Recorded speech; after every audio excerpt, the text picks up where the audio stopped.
All media work us over completely. They are so persuasive in their personal, political, economic, aesthetic, psychological, moral, ethical, and social consequences that they leave no part of us untouched, unaffected, or unaltered.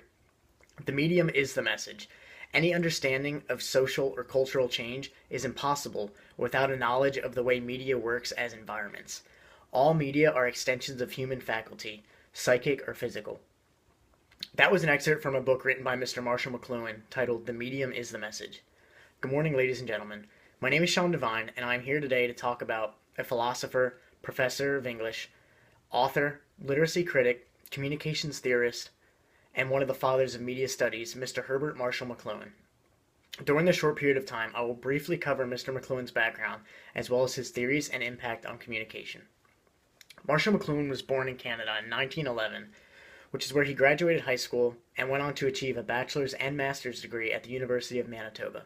After graduating from Manitoba in just 6 years, he moved to England where he continued his education with another bachelor's and master's degree, as well as a PhD. He then became a professor and taught English at many notable universities throughout Canada and the United States. In addition to teaching, McLuhan is also the author of 12 novels, including The Mechanical Bride, The Gutenberg Galaxy, Understanding Media, The Medium is the Message, and The Global Village, to name a few. So who is Marshall McLuhan and why is he important? I can answer that with just one short sentence using one of the most controversial statements made by Mr. McLuhan himself, and that is, the medium is the message. One major point that McLuhan sought to call attention to was the role of the medium in communications. So first off, what is a medium in relation to communications? According to Merriam-Webster's dictionary, a medium, by definition, is a particular form or system of communication such as newspapers, radio, or television, which today would obviously include cell phones, computers, or anything with internet access. When McLuhan made his statement initially that the medium is the message, people misunderstood or misinterpreted the point that he was trying to get across. Majority of the readers were under the impression that Mr. McLuhan was sending a message that information relayed through newspaper, radio, or television is not important. However, that is an incorrect interpretation of his message. What McLuhan was trying to show was simply that as the medium changes, so does the message. The way that you present something is the way that it will be perceived. Using a cell phone, for example, if I stand directly in front of you and I present information, it will be perceived much differently than if I send my thoughts in a text message. If you hear a message on the radio, you will interpret it much differently than if you see it on TV, and the same goes for reading it in the newspaper. Another way to look at it would be a news on crime. So let's use a bank robbery, for example. We interrupt this program with breaking news. As we speak, a bank robbery is taking place in downtown Williamsport, Pennsylvania. There are no injuries reported. More details to follow as the story unwinds. What did we hear?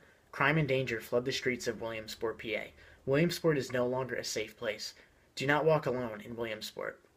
See, the initial panic sets in the moment that we hear breaking news, the moment our television show is interrupted to inform us that crime is taking place in our city. However, the family that was not watching the news that evening received a much different message when they picked up the morning newspaper and the headline read, Williamsport bank robbery unsuccessful. No injuries, one man in custody. Both the television and the newspaper were pushing the same information.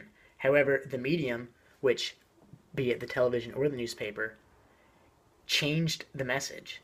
We can all agree that the same message was presented differently through the two different mediums. In McLuhan's 1964 novel, Understanding Media, The Extensions of Man, he argued the difference in quality between the spoken and written word. See, the spoken word, according to McLuhan, will never be flawless or free of error. In a conversation, if one were to make an error, the error is corrected as the conversation continues. In writing, when an error is made, it is erased and corrected, resulting in a relatively flawless writing. It can be argued that text changes the delivery of a message. Moving on to another one of McLuhan's ideas, we're going to talk about his tetrad method. In McLuhan's book, Laws of Media, he explained his ideas on media in a tetrad of media effects. Now, tetrad is simply just a group of four. According to Marshall, in order to examine the effects of any technology on society, you would simply ask yourself 4 questions and simultaneously display them. In McLuhan's tetrad, the 4 questions are as follows. What does the media enhance? What does the medium make obsolete? What does the medium retrieve that had been obsolesced earlier? And what does the medium flip into when pushed to its extreme? When visualizing a tetrad, you can picture four diamonds, which together form an X, and the name of the medium is in the center.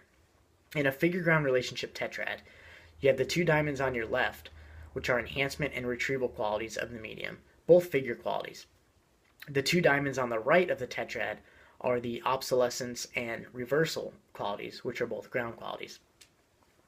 So on the left side, you have your figure qualities. Enhancement. What does the medium enhance? Using radio, for example, it enhances or amplifies music through sound.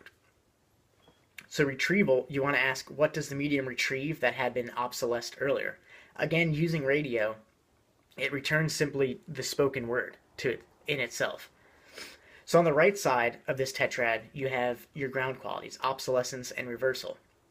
What does the medium make obsolete? Well, radio reduced the importance of print and the visual. In reversal, what does the medium flip into when pushed to extremes? In the case of radio, when it was pushed to its extreme limits, it turned into audiovisual television, where you could listen and you could also see what you're listening to. The reason behind the idea is that McLuhan believed in order to fully grasp the effect of a new technology, we must examine figure and ground, or in other words, medium and message, together, since neither of which is able to be understood without the other.